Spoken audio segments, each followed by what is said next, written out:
It started with a screech, not the metallic wail of fence wire under pressure, not the bellow of startled cattle. No, it was the voice of a woman in high-end yoga pants and oversized sunglasses, standing on the edge of my property line, like she'd been sent by the HOA gods themselves. Do you seriously think it's acceptable to keep those animals within eyesight of my backyard? She barked, one manicured finger stabbing the air like a dagger toward my cows. I had a wrench in one hand, sweat dripping into my eyes, and half a fence post still waiting to be set in concrete. I blinked at her, just once, and calmly replied, "It's my land, ma'am. They're fenced in.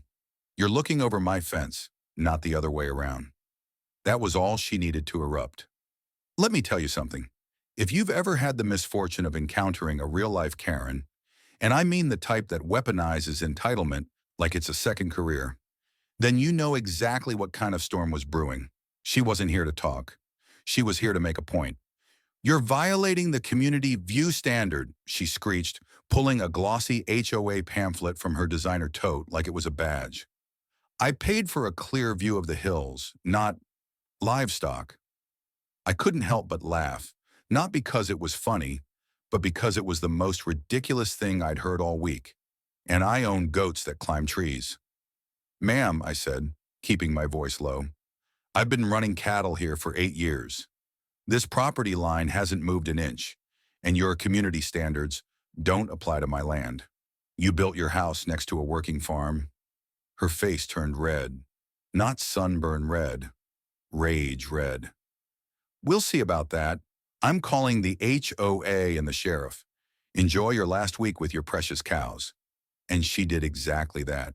If this sounds familiar, if you've ever dealt with someone who thinks the world should revolve around their complaints, do me a favor. Hit that like button, subscribe, and stay with me. Because this story, it gets a whole lot juicier. The sheriff showed up about 40 minutes later, Deputy Collins. Good guy, knows me well. I was in the barn brushing down a steer when I saw his cruiser roll up slow and deliberate. He stepped out, thumb hooked in his belt, that tired look already in his eyes. "Hey, Jake," he said. "Got a call from a concerned neighbor. Mind if I take a look?" "Go ahead," I said, already leading him to the fence line. The cows were exactly where they were supposed to be, inside the fence, not mooing aggressively, not invading anyone's property, just existing. "She say what the problem was?" I asked. He scratched the back of his neck. "Said they're too close to her lot. Said it's harassment by proximity." I just stared at him. "That's not a thing." "Nope," he agreed. "But I gotta check. You know how it is." He gave it a quick once-over, chuckled, and said, "You're good, Jake. But you might want to brace yourself. She seems motivated." Motivated was an understatement. The next morning, there was a letter in my mailbox. Official HOA stationery, a formal complaint. Visual disturbance due to livestock presence. Request for relocation of animals. I laughed so hard I nearly spilled my coffee.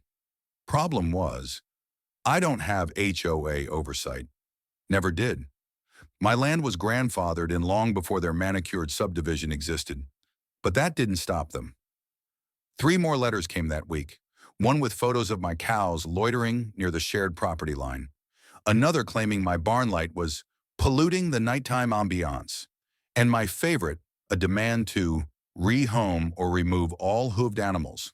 That last one went straight onto the fridge, right next to a drawing my niece made of a smiling pig.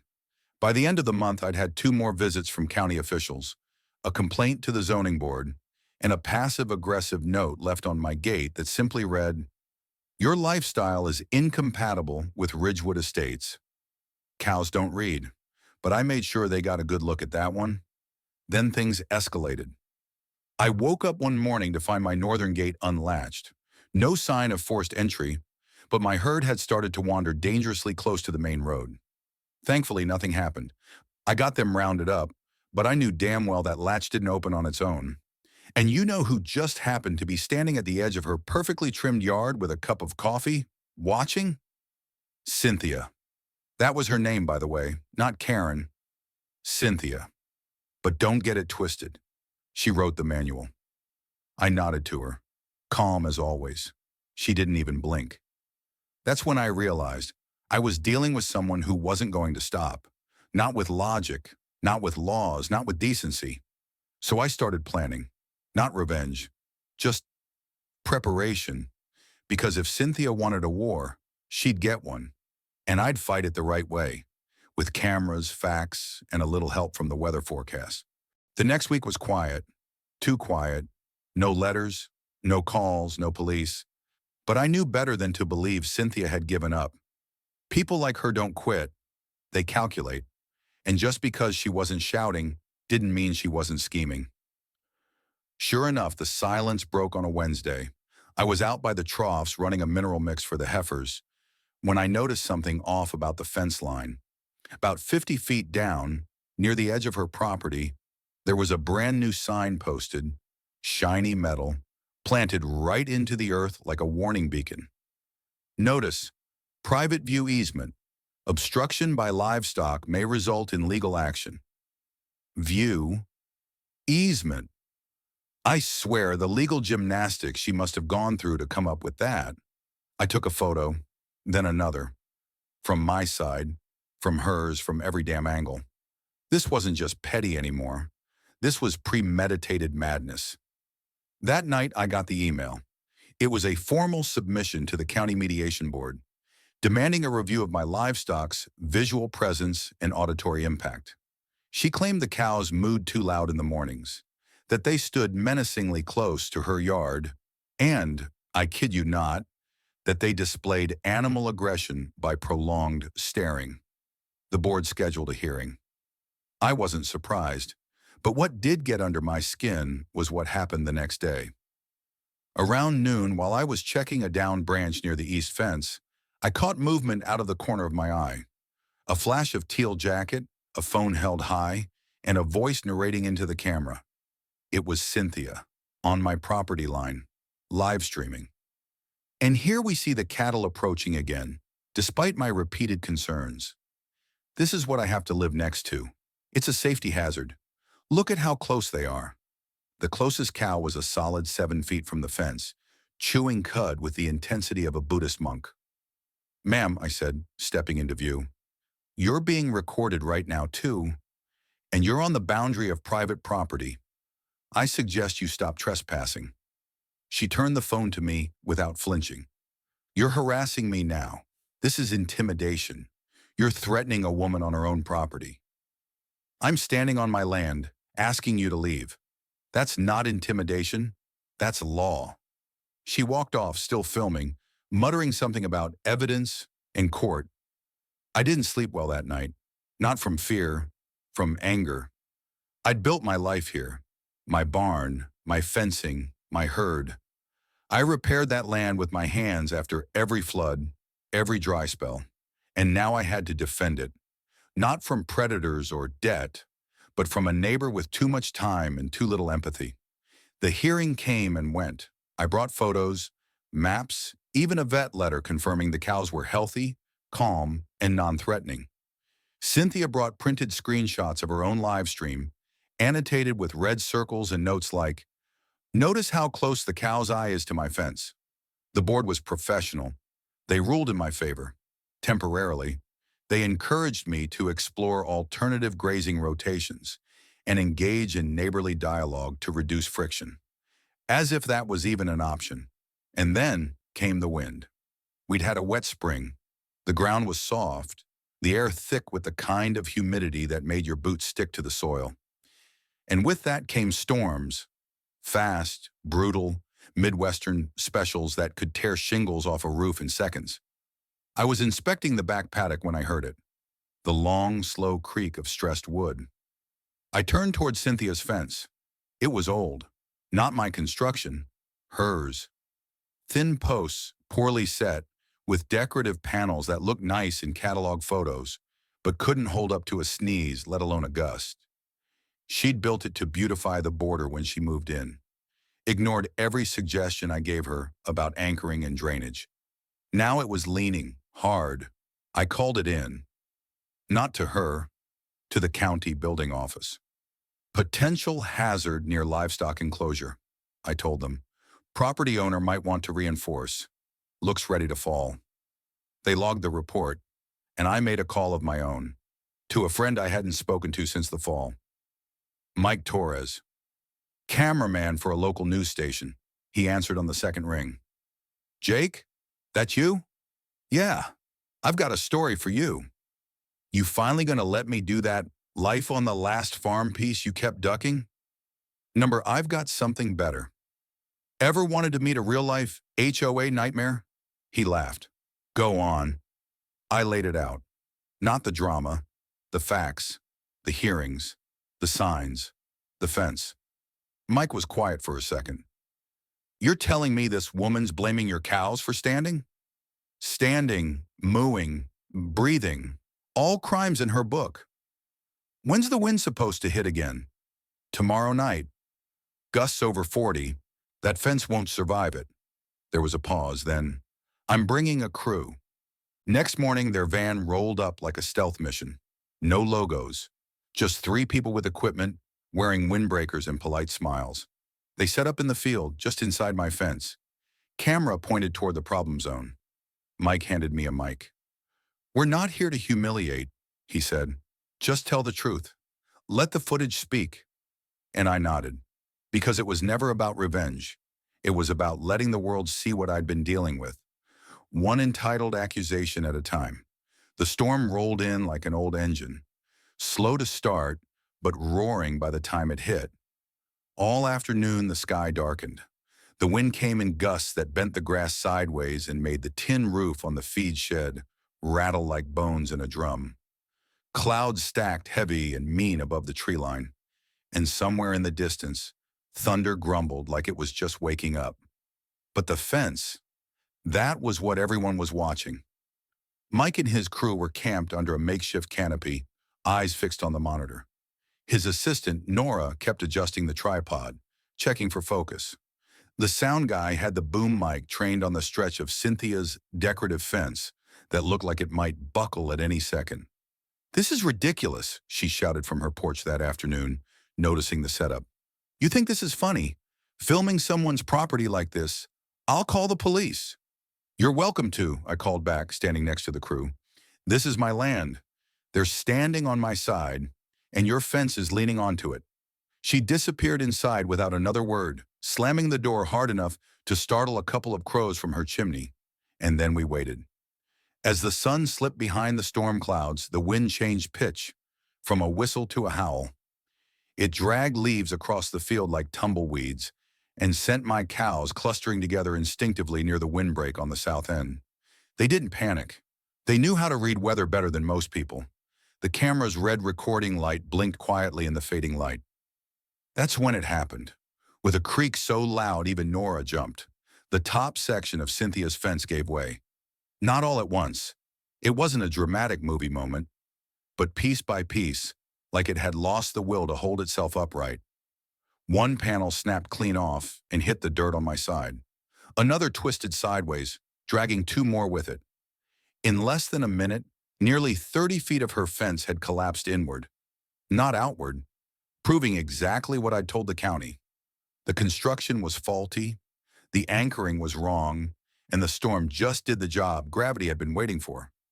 Holy hell, Mike muttered. Got it. Every angle. You want a reaction? I asked, barely able to hide the mix of fury and relief boiling in my chest. Mike didn't even look up. Just keep talking. So I did. I spoke into the camera. Not with fire, not with vengeance, just clarity. I've lived on this land for 16 years. I've raised livestock responsibly. I've followed every law, paid every tax, fixed every damn fence line I was supposed to.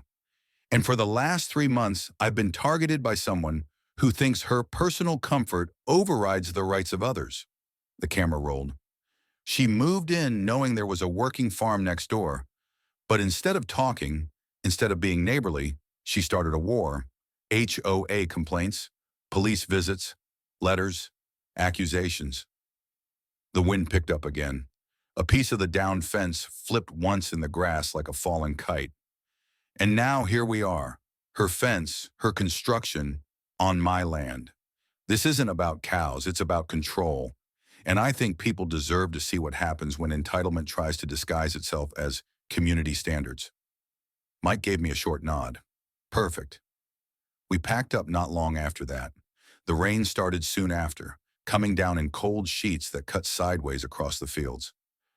The crew loaded their gear into the van, and I helped cover the broken panels with a tarp to keep things safe overnight, even though I had no legal obligation to, because that's what decent people do. I barely had time to sit down with a hot cup of coffee before my phone buzzed. A text from Mike. Going live at 6, front segment, be ready. I watched it from my kitchen. The piece was simple, powerful, and brutally honest. Footage of the cows, quiet and calm. Shots of the fence, before and after collapse. My interview spliced with Cynthia's rants from her own live stream. It painted a picture that couldn't be ignored. A working-class farmer under fire from a neighbor more concerned with her lawn aesthetics than the reality of rural life. The comments section exploded. Classic Karen energy. This man's a saint. I'd have lost it months ago. Why does she live next to a farm if she hates farms? The story went viral by morning. News stations from other states picked it up. Radio hosts talked about it during morning commutes. Even an agricultural advocacy group shared it on their social feed with the caption, "Respect your farmers." And then, the fallout. Cynthia tried to issue a statement through the HOA, claiming the coverage was biased and invasive. But by then, the HOA had bigger concerns. Turns out, her fence had violated setback ordinances. The building code required permits for perimeter fencing over 6 feet tall, permits she never applied for. City inspectors showed up 3 days later. They issued a citation, gave her 14 days to remove the remaining panels and pay a fine. And then came the real kicker. A letter from the HOA president, a man I hadn't even met, apologizing for their prior oversight and assuring me they would reevaluate internal procedures to prevent such conflicts in the future. Which was code for, we're backing away from this disaster now that it's gone public. By the end of the week, Cynthia's yard was bare. No fence, no signs, no barking from the porch, just an uncomfortable silence and the occasional glare from behind a closed window. Me? I got up every morning, just like always, fed the herd, patched the pasture gate, and when I passed that broken section of fence, I didn't smile, didn't gloat, but I did stand still for a moment and let the quiet speak for itself. You'd think that would be the end of it, that after the news story, the public embarrassment, the fines, and the flood of online ridicule, Cynthia might take the hint and just retreat quietly into her tastefully curated living room. But people like her don't fade away. They recalculate.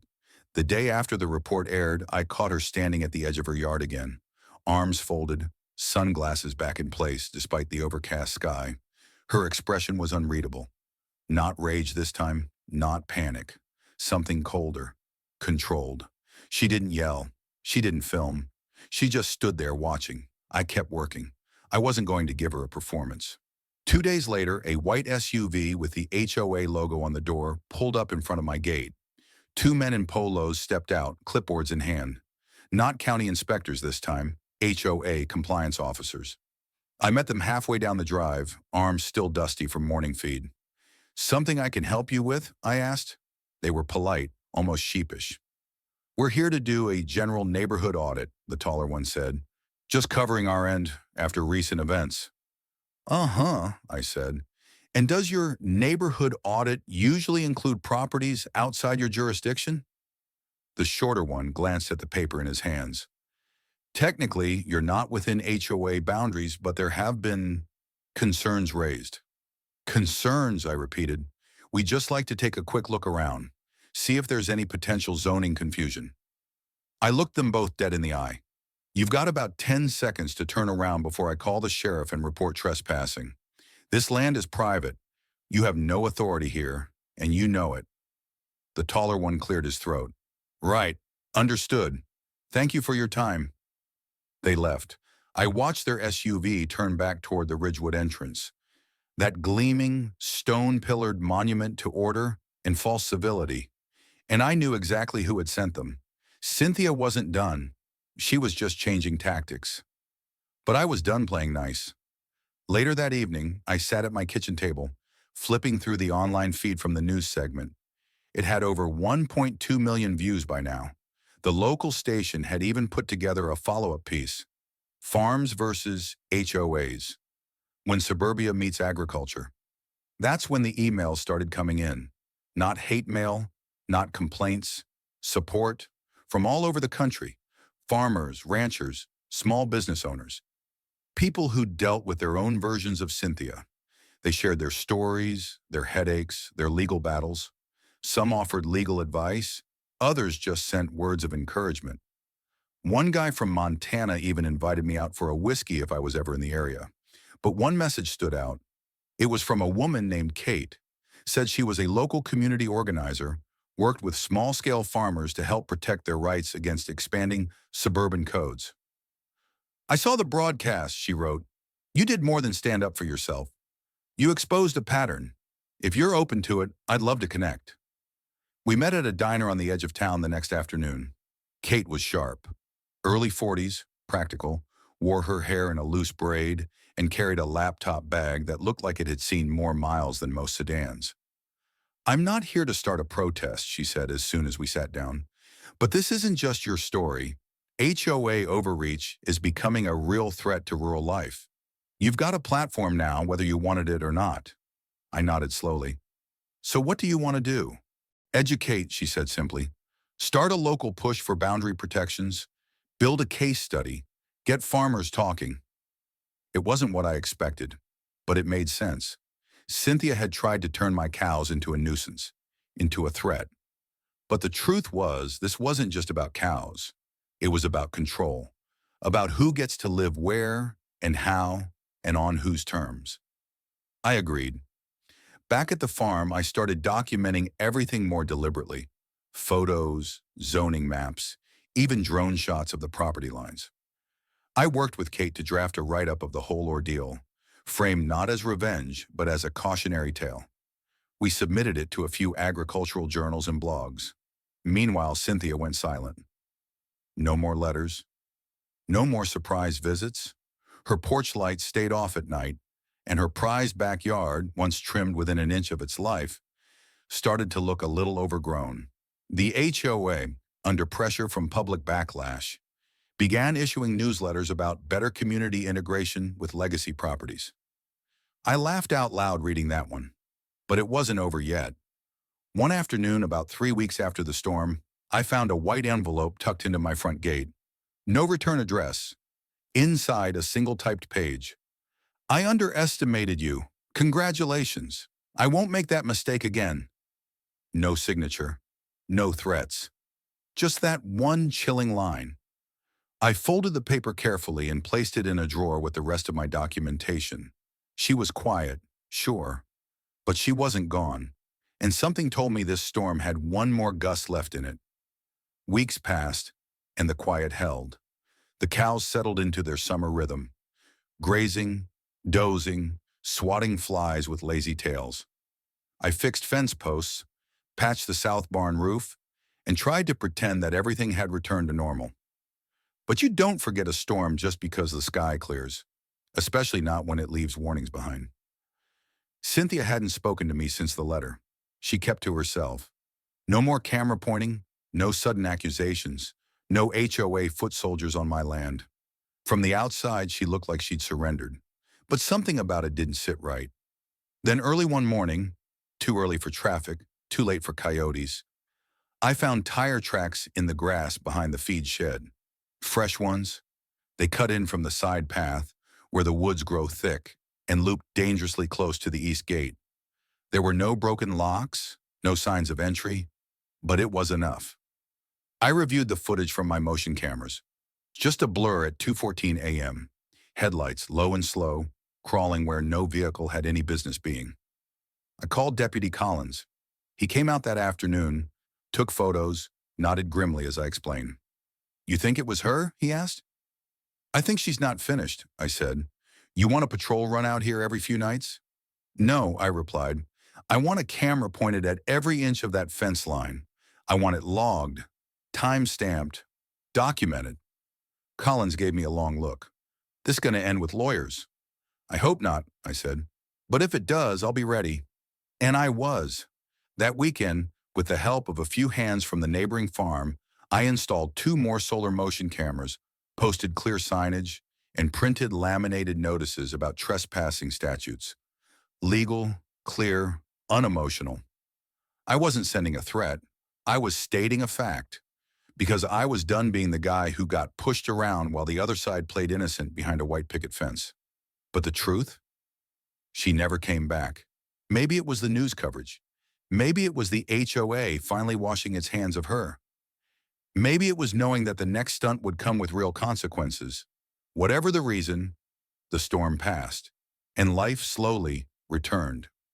In July, I stood again in the same spot where her fence had collapsed, now fully cleared. No panels, no signs, just grass and air, and the familiar hum of summer. Kate and I kept working. Small meetings, online forums, even a community Q&A at the local library where a dozen farmers showed up just to say, yeah, this kind of thing happens more than you'd think. I wasn't a symbol. I didn't want to be, but I became one anyway. People wrote to me, not because I fought back, but because I fought fair. I didn't scream. I didn't vandalize. I didn't slander. I stood calmly and let the truth do its work. Cynthia's house went up for sale in late August.